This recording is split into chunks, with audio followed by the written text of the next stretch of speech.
د ښځې او د خاوند په منځ کې لازم دا خبرې اترې راځي، لازم. یعنی که څوک ما ته دا ووایي چې زما په کور کې د وسه پورې چې ما واده کړی دی، زما او زما د ښځې چېرته اختلاف نه راغلی، څه ووایم نو زما خو عقل ته نه پرېوځي.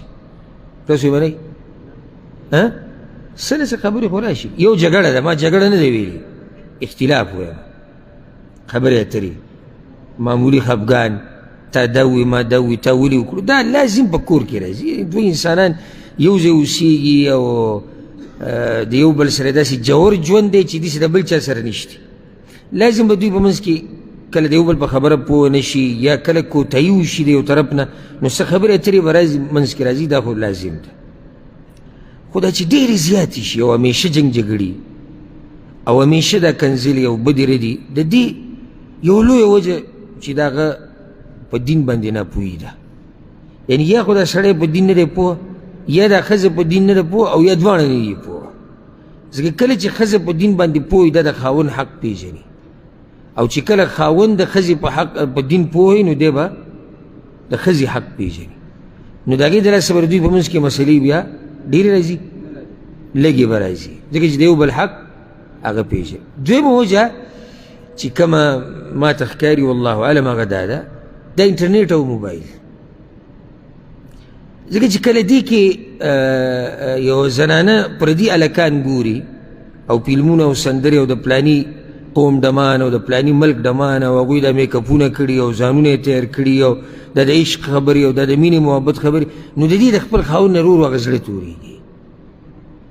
ځکه چې دې هغه شان خوی په کار دی کوم چې هغوی جوړ کړی دی د فلم او ډرامې لپاره، هغه شان هلک، هغه شان میکپ، هغه شان سینګار، دغه شان دا سړی دی. دې د فحاش ویډیوګانې ګوري، د جنکۍ ګوري، د ډمانې ګوري، د زیناکاري ګوري، او هغوی د دغې دپاره ځان سیټ کړی. نو دی د هغه ساده ښځې نه چې کومه ساده پښتنه مسلمانه ښځه ده او په دې قصو نه پوهېږي، دی د هغې نه دغه څه غواړي کوم چې دی لیدلي، او هغه شان نه کېږي.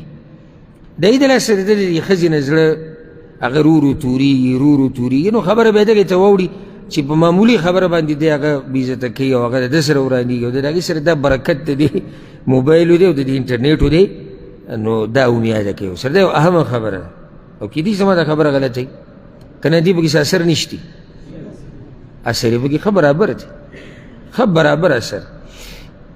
بل یو د دې د لاسه هغه څنګه د نېټ د لاسه، لکه پخوا به داسې وه چې د دې ښځې خاوند به د یو بل سره یې وښوده ناستي، او د دې بچو سره به ځان له یې وښو، پلار به د بچو سره کېناستو، مور به د بچو سره، نیکه به کېناستو، ترونه به کېناستو، دا کور والا به ټول راجمع کېدو. اوس موبایل لري هر چا سره، د بچي سره دومره ټیم نشي چې پلار سره کېني، بلکې ما بعض بې ادبه هغه لیدلي دي چې پلار یې ناستي، مور یې ناستی، او دی په موبایل کې لګیایي، او هغه غریبانان دغه شان غلي ځان له ناستي.